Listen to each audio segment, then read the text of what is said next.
Welcome to our very first podcast. This is the Conveying Stories podcast powered by Araujo Attorneys. I'm your host, Rolf Schroeder, and man, I'm excited about this venture. This is a podcast where we're going to delve into some interesting stories, business stories, some feel-good stories, some charitable stories, and maybe some stories where you might learn a thing or two. At Araujo Attorneys, we are always trying to be out of the box in our thinking and planning, and this podcast just makes so much sense. So we are really excited. And our first guest today is Sarah Araujo. Sarah Araujo, as you guys will probably know, is the founder of Araujo Attorneys. And I'm so excited just to have her as the first guest. Just makes so much sense to have you on this podcast. And Sarah, welcome. Sarah, why don't you start off by just telling us who you are, where you grew up, the general background. So, Rolf, I had a great childhood. I am Durban born and bred. I lived in Durban North with my mum and my dad and my older sister, and went to all the local schools. My mum and dad were teachers at Northwood High School, and for high school I went to Durban Girls College, and then for my law degree I went off to Stellenbosch. When I was looking for articles, once I had graduated, then I came back to Durban. Okay, and at Stellenbosch, my cousin was there, and I know that those guys got up to had a lot of good times, should I say? Any crazy stories you could share from Stellenbosch? Oh, I wouldn't want to do that on a podcast. We had a great time. Also, I think it was just the time of our lives, really. I started my law degree in the year 2000, so it really was just a different world back then if you think about it. No cell phones, no laptops. No Facebook, eh? No Facebook, can you believe it? No Insta, no TikTok, I could carry on, but really it was a different world, and I took full advantage of it and really had a wonderful, wonderful couple of years there. And I do love the Cape, but Durban is home. Yeah, my first year was down in UCT, and it's far away, even though it's just a flight away. It's that feeling of being far away, it does get to you. Right. And then, you came back to Durban. Is that where you met Marco? That's right. So my husband Marco and I met when I was doing my articles. So I had 2 years of law articles to do, and he had just finished his 3 years of accounting articles with KPMG, and we met at a Sharks rugby match, of all places. Did we win? I don't remember that, actually. That wasn't important to me back then. Oh, awesome. And just a random question. So you're in a karaoke bar. Mm-hmm. In walks a star of sorts, and you're going to sing a duet with him. Who is the star? Oh, that's a tricky one. To be honest, as you asked me that question, the first person that popped into my head was my dad. He's passed away now, but we used to travel a lot when I was younger as a family of 4. And one of his favorite places was Vegas, of all places. And we always promised that we would cut a disc together. Back then it was CDs, obviously. And we never did, but we would practice our different duets together. And that was always a dream of ours. Sure. Yeah, Vegas. What happens in Vegas stays in Vegas, I suppose. Oh, yes. And chatting a bit about your dad, that was obviously a difficult time in COVID. Sure. So much loss for clients of ours and all that. Sarah, how did you cope with that COVID stress? Yeah, COVID was a really difficult time for me and for many people around the world. I lost my mum to cancer in early lockdown, a battle that she had been fighting for 2 years, but no access to hospitals, and that time was really difficult. And then 2 years into COVID, my dad caught COVID and passed away quite suddenly from that. And then from a business point of view, that was also a really tricky time for a lot of us that were running our own businesses. There was no example we could follow of a worldwide pandemic such as we were experiencing. So you'll remember being a senior leader in our business, it was just we really were making decisions every day, and we needed to be dynamic, ever-changing, adaptable, and just make decisions, whatever those were, and tough ones. Yeah. That was the first time we ever retrenched an employee. We had to speak to our team about changes we needed to make about short time. We need to up our tech game and learn all about Zoom and webinars. It was a really, really difficult time, but we got through that. Yeah, one of my memories from that whole, we'll just call it that sort of season in our life, was that Zoom. I mean, it was just such a crazy concept. I'd never been on a conference call, and now all of a sudden we were having them daily. Yeah. It really was just such a game changer. Now, if you don't know what Zoom is, where were you born, type of thing. I know. And how funny is this? But I remember in high school, my gran was with me at home, and you had the one computer in your house and the one email address. And I said to her, should we say hello to Auntie Suzanne overseas? And my gran sidled up to the computer, looked into the screen and said, hello. And I thought that was hilarious because obviously I was going to type an email for her. And in fact, I think she was ahead of her time. Definitely.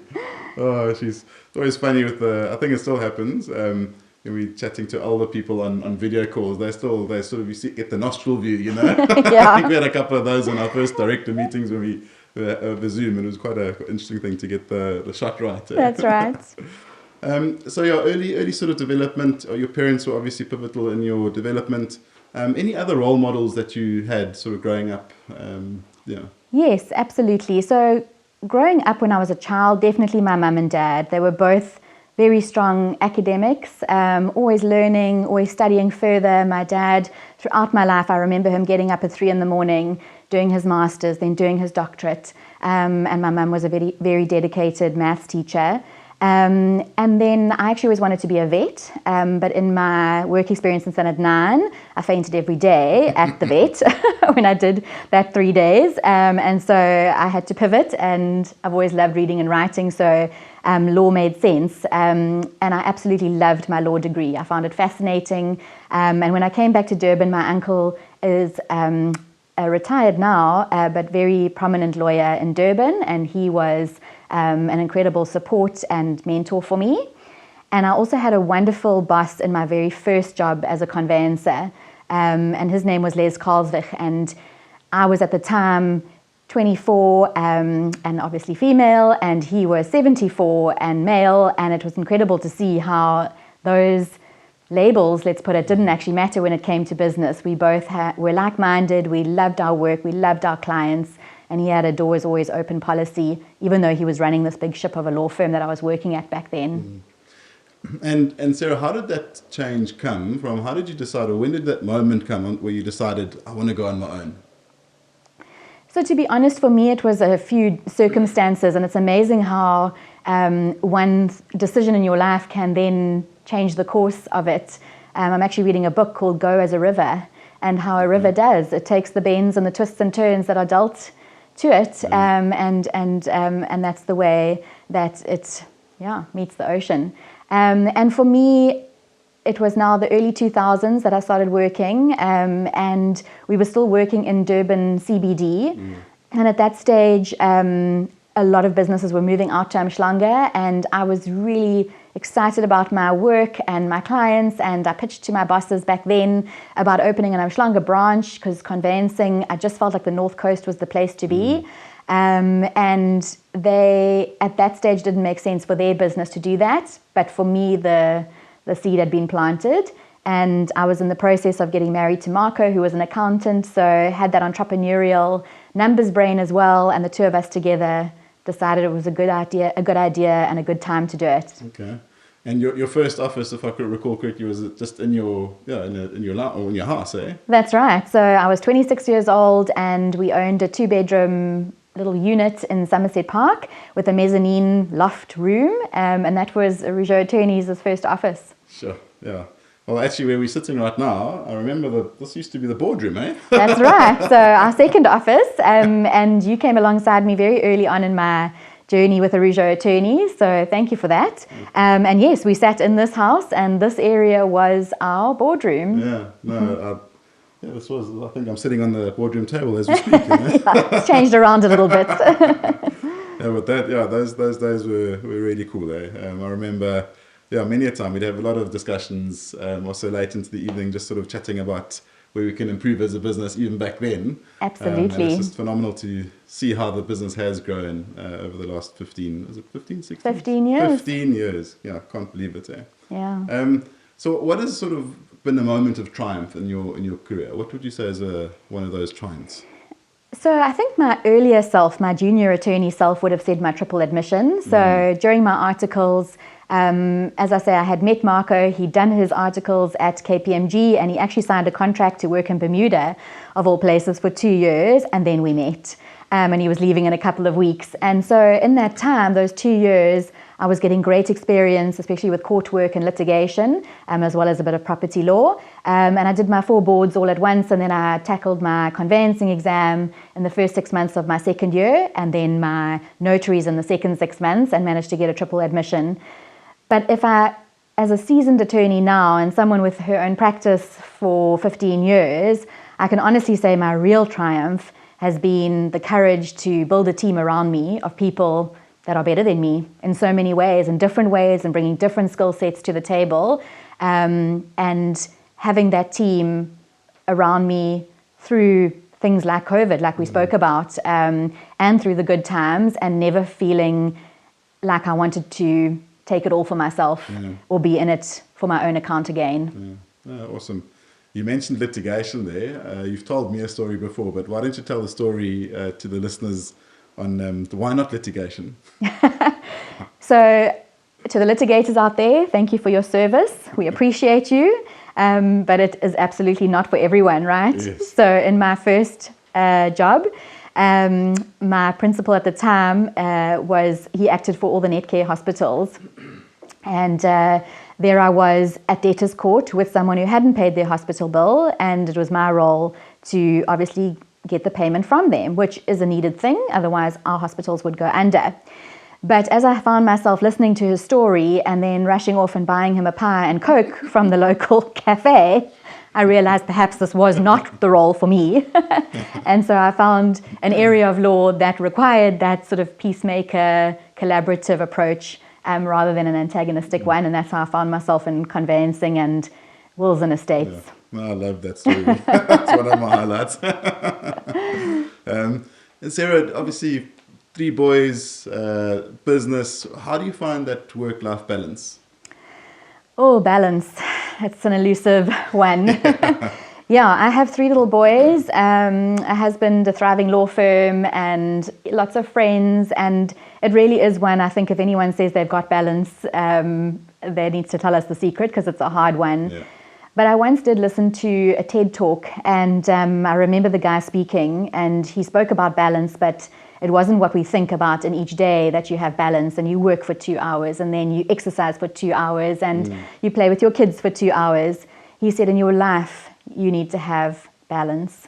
And so what I do now is that I just check in every week, every month, every year, and I just check that over time I have had balance. Are there days that I work around the clock? Absolutely, especially in the early days of the business. And are there times where I just play that extra soccer game with my boys in the backyard when I could be answering an email? Yes. But overall, I hope I have balance. Awesome.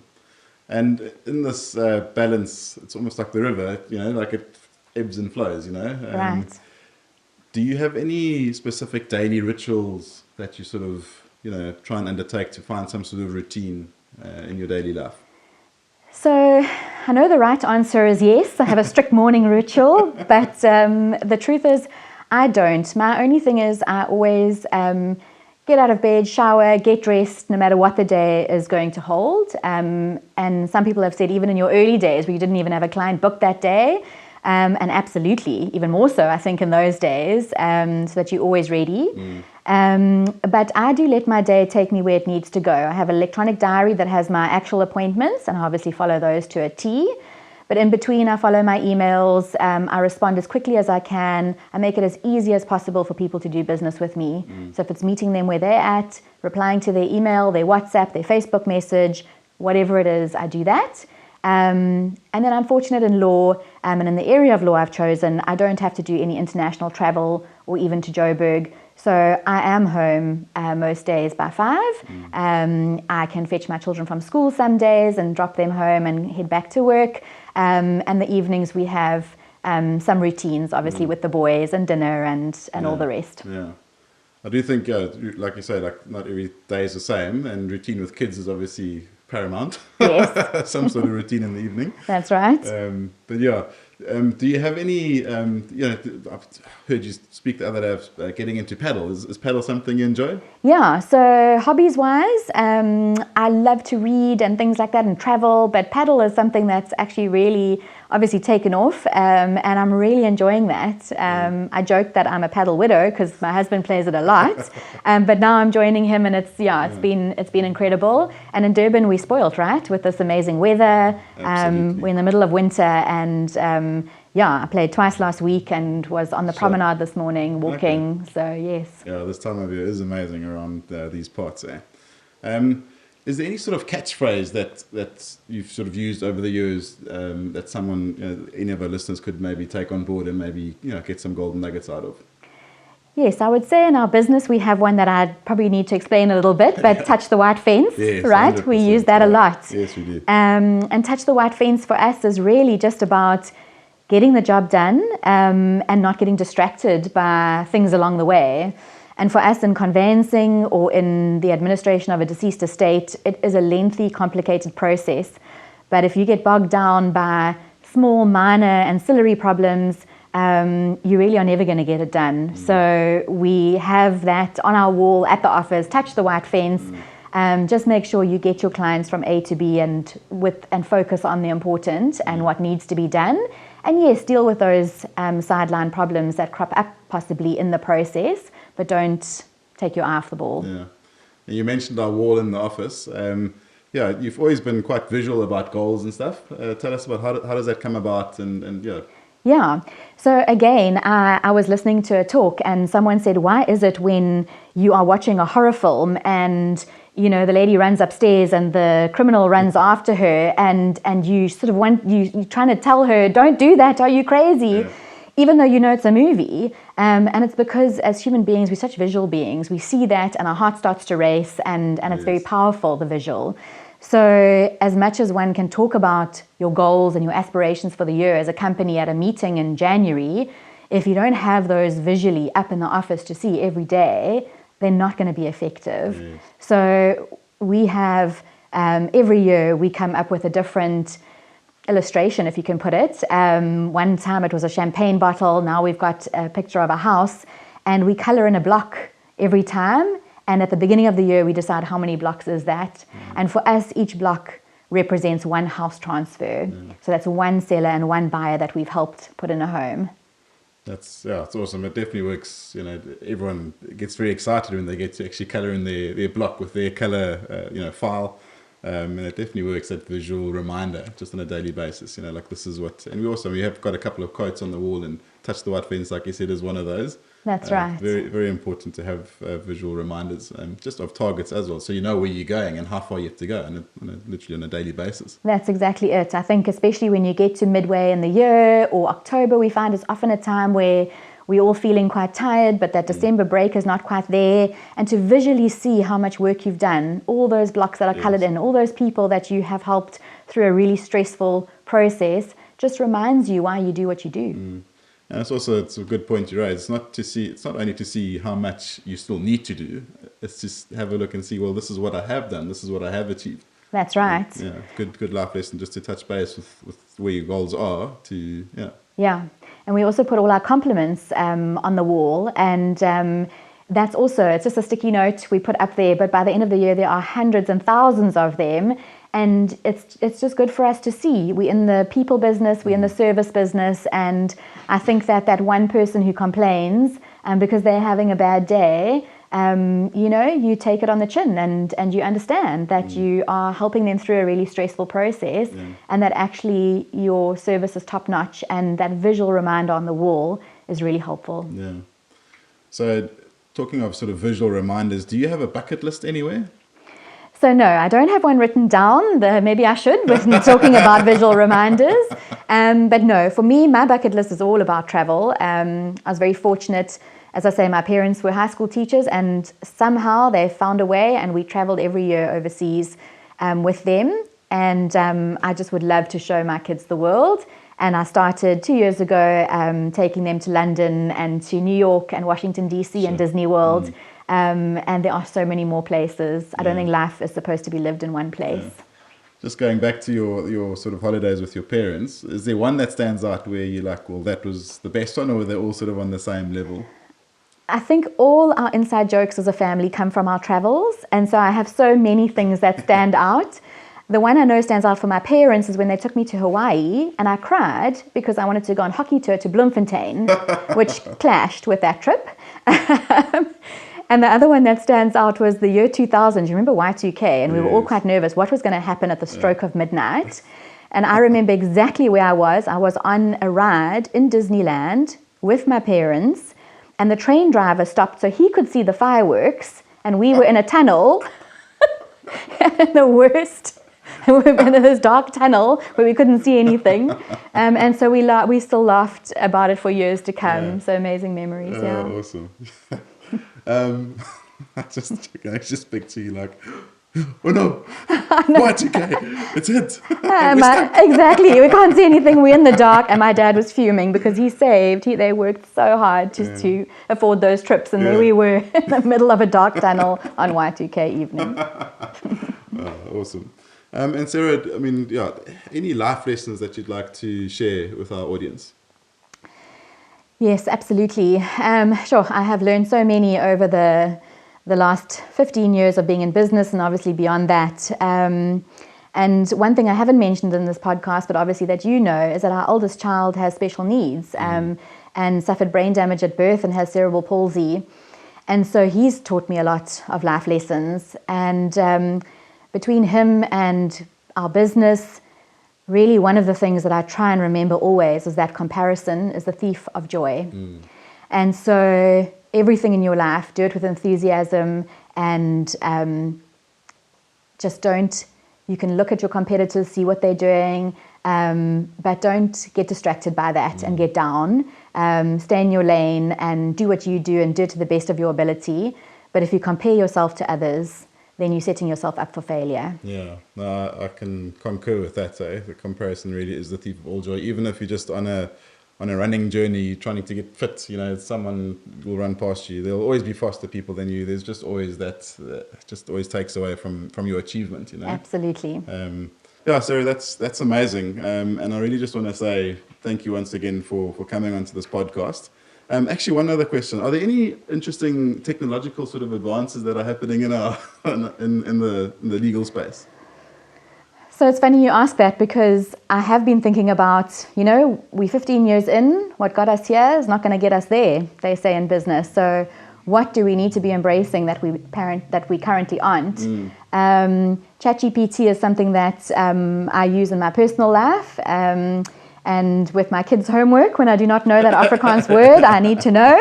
We're looking at how can we incorporate that into our business and AI in general, really. Because as lawyers, we're obviously giving a personal service, but that can always be enhanced. We hopefully don't overlook anything that perhaps we didn't need until now, but is now available. Yeah, I think it's always important to, even though we said comparison is the thief of all joy, we do still need to keep our eyes open for any advances in the technological field. And, even this podcast, it's very different. I just want to say thank you so much for being our first guest. Thank you for having me. Definitely going to have you back at some stage. I just want to say thank you to everyone that listened and is watching this. Please go share, like, comment on whatever platform that you see this and listen to it. I think the more you follow us, the more you'll see that we grow in this venture, and we're very excited to have you on board. So from me, Prost, until next time.